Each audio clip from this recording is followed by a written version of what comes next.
مادامي قناتي وصفات سهله وبسيطه، نبقى ديما نجيكم كان بالسهل والبسيط. شوفوا ما شاء الله تبارك الرحمن. شوفوا، تابعوا الفيديو، ما تنسونيش باللايكات، ما تنسونيش بالتعليق المزيان اللي كيفكم. ربي يحفظكم وربي يعطيكم ما تتمنوا وفوق ما تتمنوا.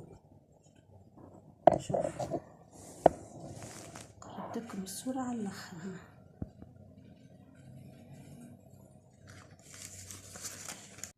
نبدأ على بركة الله في الوصفة. باش نحضر العسل. هو الأول عندي كيلو سكر، كاس كبير ذاك، باش نعملوا عليها نفسها ماء. بسم الله.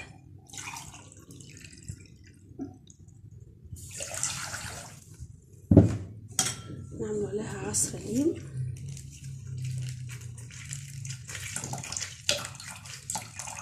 قدر مغرفة كبيرة. نخلط المكونات كلها مع بعضها ونخلوه يطيب ونرجع لكم ان شاء الله. نجوتو باش نعملوا العجينه. جبت كيس باش نعمل 4 كيسان فرينه. هذا الكيس الاول، الثاني، الثالث، الرابع. نضرب لهم الكل.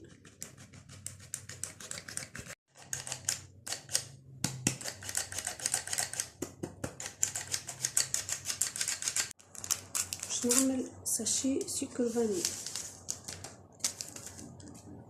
باش نشد الخميره باش نعمل مغرفه قهوه ما اكثرش.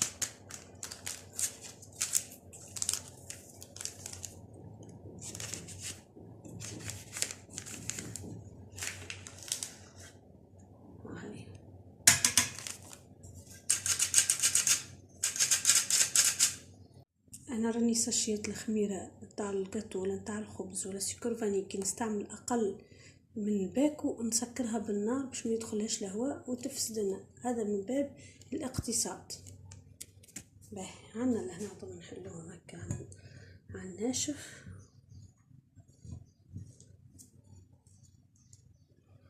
نفس الكاس اللي كيلت بيه باش نعمل كاس الا ربع زيت.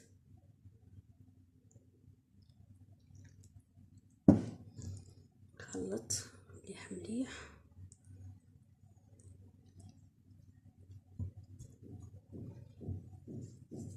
نبسوه احنا نقولوا.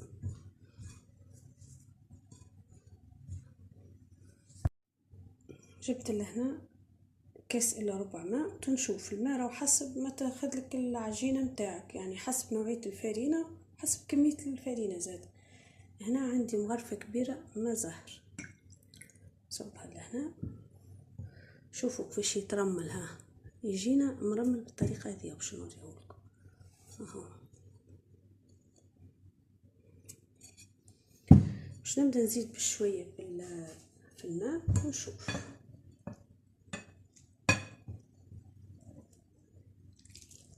العجينه ما تجيش طريه لدرجه انك ما تنجمش تتحكم فيها وما تجيش ناشفه. لاهي عينك ميزانك. راه ساعات اللي وصفات تقولك ما تنجحش، هي تبدا فيها معايير وحاجات بالمعيار وحاجات زاده فيها عينك ميزانك. الملمس بتاع العجينه انت اللي تمسي فيه، يعني اللي يخدم ماهوش اللي يشوف.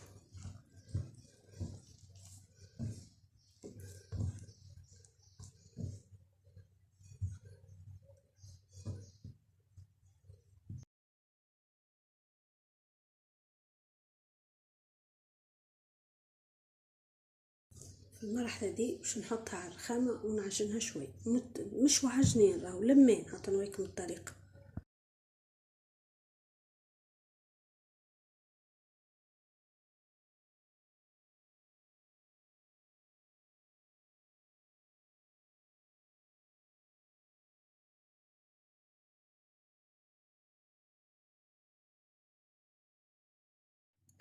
العجينه اخذت لي كاس الا ربع نفس الكيلو ماء وفيه مغرفه الماء زهر وكاس الا ربع زيت.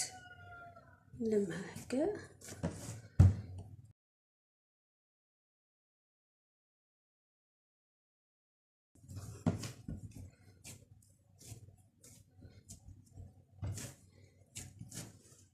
باش تكون العجينة رطبة كيما هكا. جبت الساشي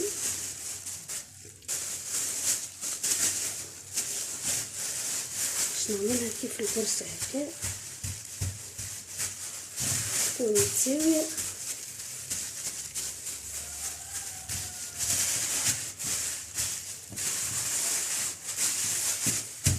نمشي نحطها في الفريجيدير ونرجع لكم ان شاء الله.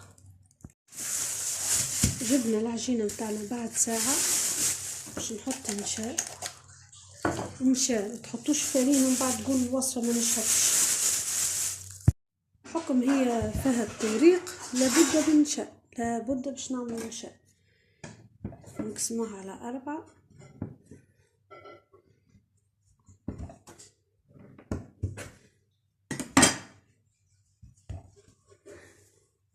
هذوما باش نحطهم على جنب ونخدم الجزء الاول نعملوهم بالنشا باش ما يلزقلكمش بعضهم. نرجعوهم للساشي.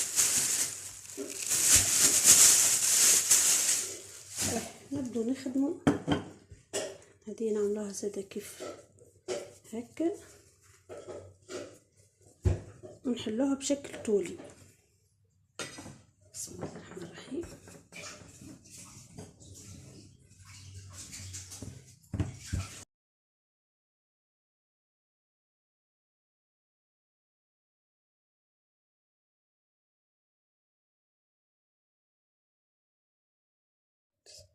بحكم هي كانت في الفريجيدير باش تجيك مكاسحه شويه في الاول، وبعد بحكم التفاعل في الحراره مع القلقال باش تتحل لكم. باهي شو باش نعمل توا؟ شوفوا تبعوا المراحل. نجي الجزء هذا ونعملو لهنا راهو يتحل ها، ونجي الجزء هذا ونعملو لهنا، يعني لازقين في بعضها. ماذا بكم يكونوا متساويين يعني. ونجي للجزء هذا ونعملو هك. باهي كي نطوي انا هكا اللي هما في للطويه هذه، يا اما تجيك على اليمين والا تجيك على اليسار. راهي معلومه مهمه ياسر في الطويات. باهي باش نحلها هكا، نعاود نحلها كيما حليت اول مره هكا شوي بشوي، باش نعرض فيها شوي. نجي لهذا ونحطو هكا ونرجع كيما كان ونحل. كما قلت لكم الثانيه هذيك يا اما تجيكم على اليمين او على اليسار، ما تجيش من هنا. هذا شنو قصد. باهي نعمل نشا، نعمل نفس الطويه لهنا ولا هنا ونعمل لها هيك. في المرحله دي مانيش باش نحلها، باش نجبد كعبه اخرى نفس الشيء، والكعبه هذه اللي خدمتها باش نرجعها لهنا ونخدم هذه نفس الطريقه اللي خدمت بها الكعبه الاولى. نكملهم ل4 كعبات ونرجع لكم ان شاء الله نكمل مع بعضنا بقيه الوصفه. كملنا خدمنا ل4 الطريقه هذه. باش نقرب لكم الصوره، باش نخلوهم يرتاحوا لمده ربع ساعه، مش في الفريجيدير، على سطح العمل، ونرجع لكم ان شاء الله نكملوا مع بعضنا بقيه الوصفه. بعد ربع ساعه رجعت لكم. نصيحتي لكم الكعبه اللي تخدموها الاولى والثانيه والثالثه احفظوهم. انا حطيتهم بالطريقه هذه باش نحفظهم. هذه الكعبه الاولى اللي خدمتها، نغطي على الاخر النشا ديما موجود.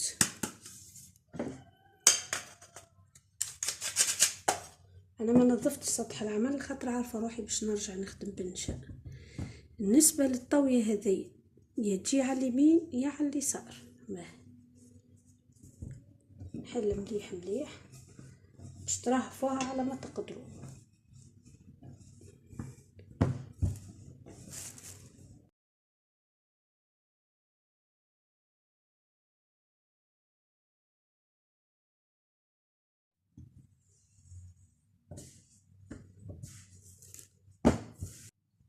نحلهم بالطريقه هذه بالنشا ونحطهم فوق بعضهم ونرجع لكم.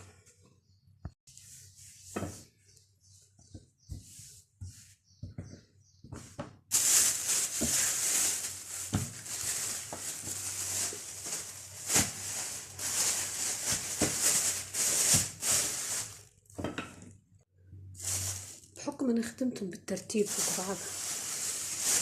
نحط الكعبة هذه ونقلب، نهز اول كعبة اللي خدمتها نقلبهم هكا باش نحل توا نراهف حتى لين تبدا الرخامة باش تبان لي. ميزمهمش يجو خشان، اللي يحبهم يكونوا البابة فيهم بابة يعني ما همش يابسين، يخليهم متوسطين. اللي يحب يتقرمشوا على الاخر راهم ما يجوش بنان كي يجوا يتقرمشوا على الاخر. هكا رايي انا، هي مسألة اذواق للامانة يعني. احنا نحبوهم منفجين شوي. نحلهم في شكل مربع. هنا مازالوا خشان شوي رغم انه السمك هاهو، شوفوا السمك نتاعها. باش نزيد نحلها شوي ونرجع لكم. حليناها في شكل مربع، جبنا موس البيتزا نحو الزوائد هذوما.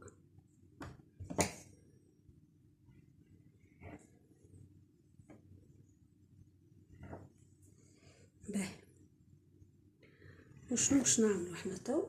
باش نعملو مربعات. نجي مثلا نعمل هكا، نعمل هكا وهكا. باهي، ركزوا معايا مليح.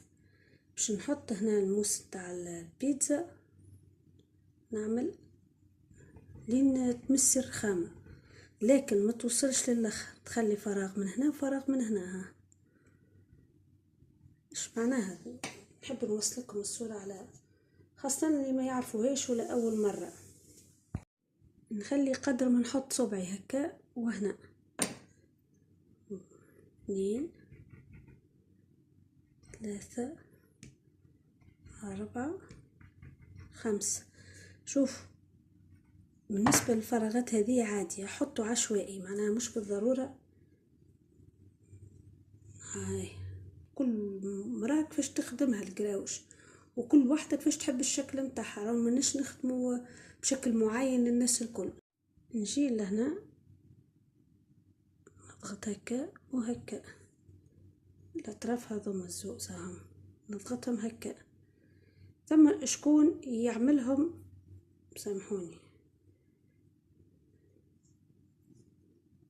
ثم شكون يعملهم بالطريقة هذه. هاي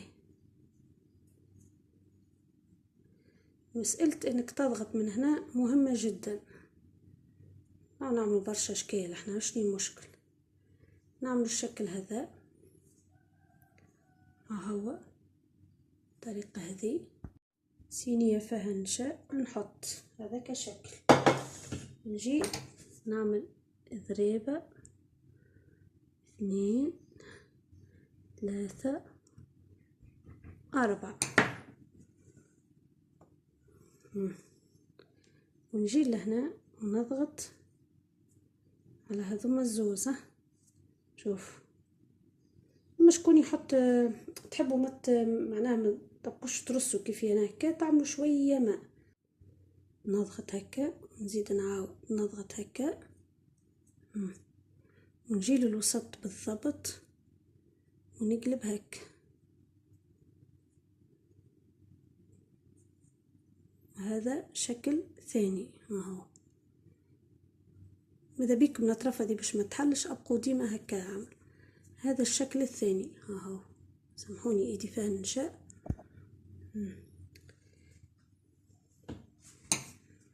تقريبا 2 3 4. نطوي هكا على زوز هكا، ونزيد نطوي على زوز هكا، ونضغط ديما نضغط. ونجي للطرف هذا ونجبده لهنا اهو باش يجيني هكا. ونعاود الجرينات هذوكا هذوما اهو نعاود نضغط عليهم.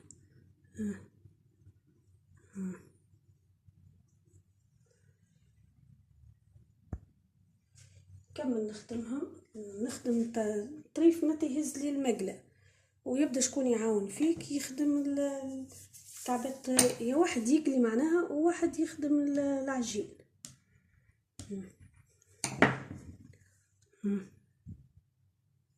نثني هكا ونقرص ونعاود نثني ونقرص هكا ونحل في الوسط. هما طرف منها هاي نحل هكا، طرف منها نجبدها التالي هاي.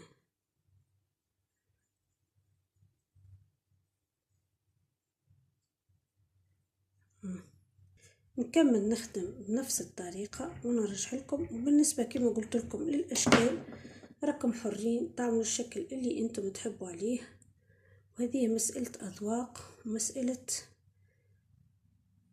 ذوق ومستطاعة. زادة ثم شكون ما تنجمش حاجة صعيبة ما تعملهاش، راهي اليدين سبحان الله. شوفوا الشكل هذا محليه. باش نكمل نخدم نمشي توا الزيت نتاعي بادي يسخن ونرجع لكم ان شاء الله. وعندك شكون يعاون فيك تبدا تخدم، وعندك الكعبات نتاعك حاضرين، والزيت نتاعك يسخن على نار ريضة على الاخر، ونبدو نقلو. الزيت نتاعنا سخن نحطه بالكعيبة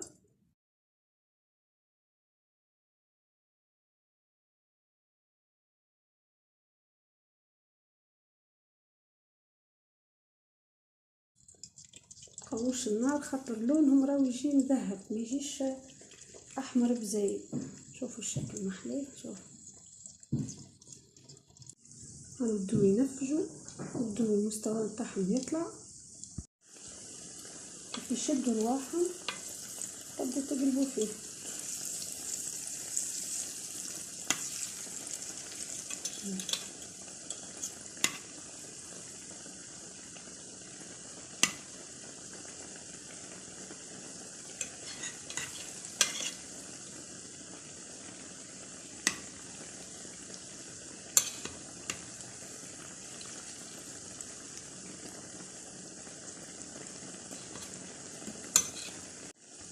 شوفوا هاد التوريقة محلاها. شوفوا ما شاء الله تبارك الرحمن.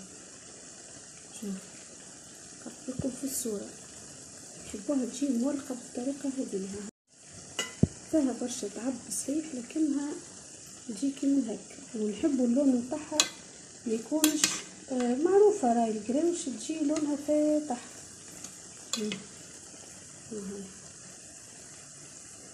شوف ما شاء الله تبارك الرحمن. التصوير صدقوني له عطاء حق. شوفوا الشكل محلاه. عملنا الاشكال مختلفة لا عقدنا المسألة ولا شيء. تهبل تهبل. شوف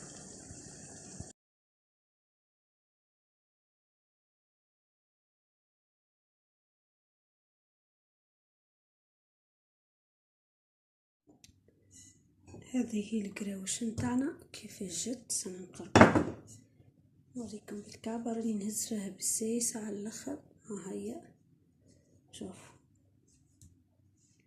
ثم كعبة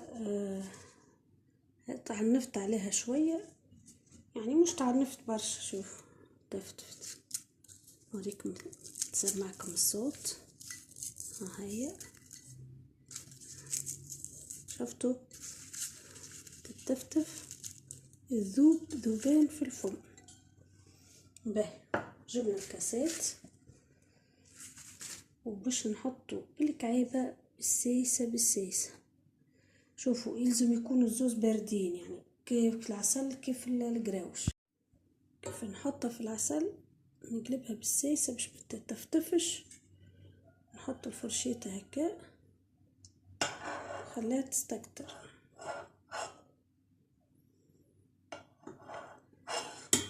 شوف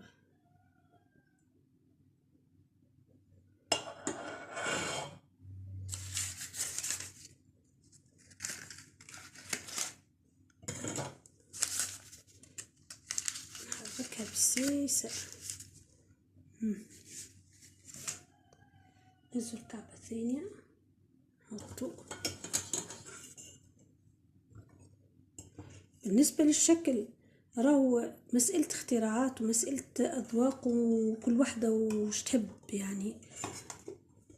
اعملوا اللي تحبوا عليه سطار، اعملوا الاشكال اللي تحبوا عليها.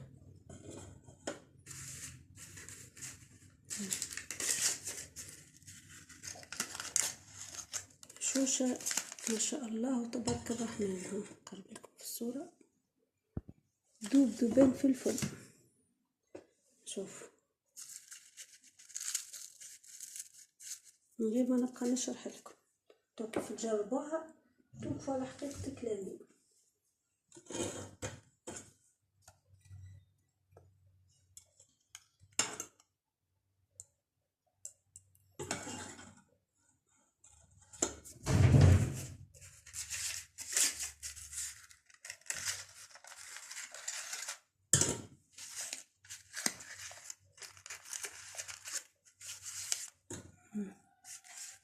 كملهم الكل ونرجع لكم ان شاء الله.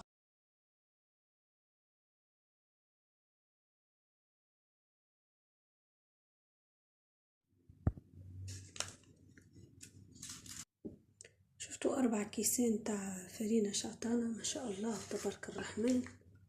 شوفوا على كل منظر المزيان محليه.